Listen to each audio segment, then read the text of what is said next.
Hi నమస్తే, welcome to Gautami foods. ఈరోజు మనం వెరైటీగా చికెన్ బిర్యానీ ఎలా తయారు చేసుకోవాలో తెలుసుకోబోతున్నాం. ఈ ప్రాసెస్లో చేశారు అంటే చికెన్ బిర్యానీ హైదరాబాద్ బిర్యానీ కంటే రుచిగా ఉంటుంది. పొడి పొడిలాడుతూ కూడా వస్తుంది. ఎంత తిన్నా ఇంకా తినాలనిపించే అంత రుచిగా ఉంటుంది. సో మరి ఈ బిర్యానీ ప్రాసెస్ మొదలు పెడదాం. ముందుగా ఒక గిన్నెలో 3 టేబుల్ స్పూన్ల వరకు నూనె వేసుకోండి. నూనె వేడెక్కిన తర్వాత హోల్ గరం మసాలా దినుసులు వేసుకోవాలి. ఈ క్వాంటిటీలో మీరు గరం మసాలా దినుసులు తీసుకుని వేడెక్కిన నూనెలో వేసుకోండి. అలాగే 2 బిర్యానీ ఆకులు వేసుకోండి. ఒక పెద్ద ఉల్లిపాయని సన్నగా కట్ చేసుకుని వేసుకోవాలి. అలాగే 8 పచ్చిమిరపకాయలు చీల్చుకుని వేసుకోండి. ఉల్లిపాయలు బాగా మగ్గేలా ఫ్రై చేసుకోవాలి.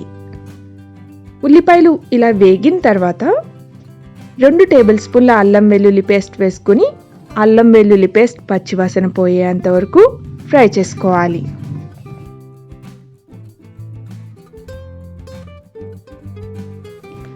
అల్లం వెల్లుల్లి పేస్ట్ వేసుకున్న తర్వాత శుభ్రం చేసి ఉంచుకున్న 1/2 కేజీ చికెన్ని వేసుకోండి.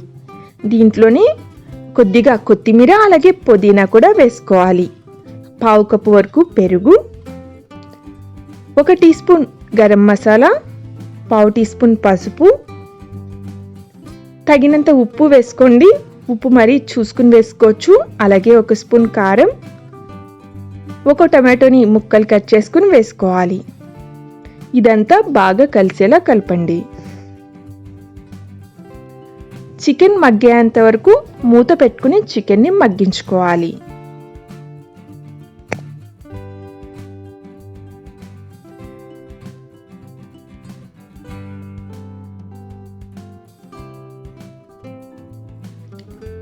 చికెన్ మగ్గింది. అలాగే ఆయిల్ కూడా మనకి పైకి తేలుతూ కనిపిస్తుంది కదా.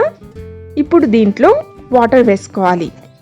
మీరు 2 గ్లాసుల రైస్ తీసుకుంటే గ్లాస్కి 1.5 గ్లాస్ వాటర్ చొప్పున 3 గ్లాసుల నీళ్లు వేసుకోండి. వాటర్ మరిగేంత వరకు మరిగించుకోవాలి. ఉప్పు కూడా చెక్ చేసుకుని వేసుకోవాలి.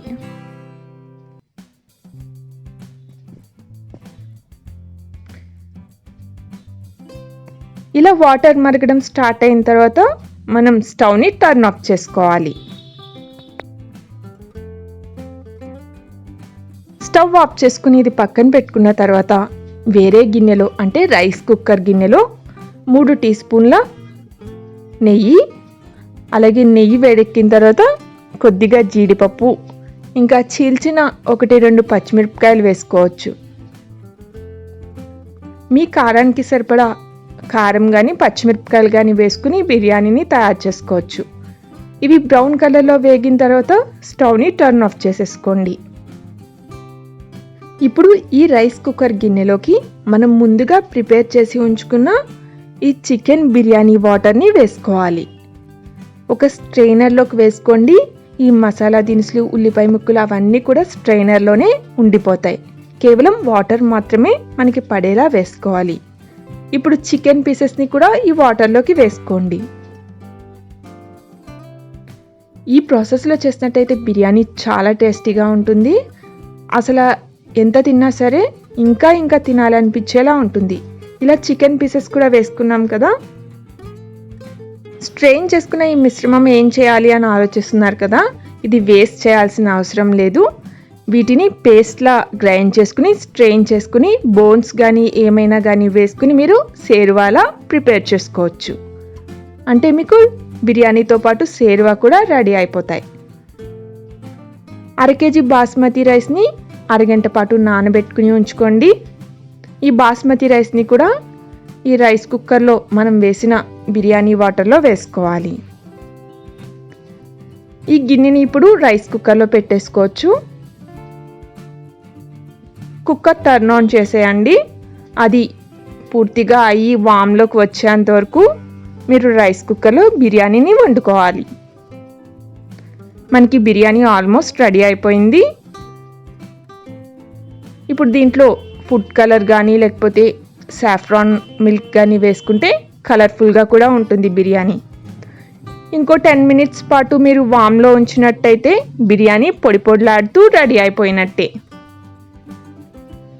ఇక మనకి బిర్యానీ రెడీ అయిపోయింది. చూసారు కదా ఎంత పొడి పొడిలాడుతూ వస్తుందో బిర్యానీ. ఈసారి ఈ ప్రాసెస్లో మీరు చికెన్ బిర్యానీని ట్రై చేసి చూడండి, మీరే ఆహా అంటారు, అంత బాగుంటుంది. ఇలాంటి మరిన్ని వీడియోస్ కోసం మా ఛానల్ని సబ్స్క్రైబ్ చేసుకోండి. అలాగే మీకు ఈ వీడియో నచ్చినట్టయితే లైక్ కూడా చేయండి. Thanks for watching.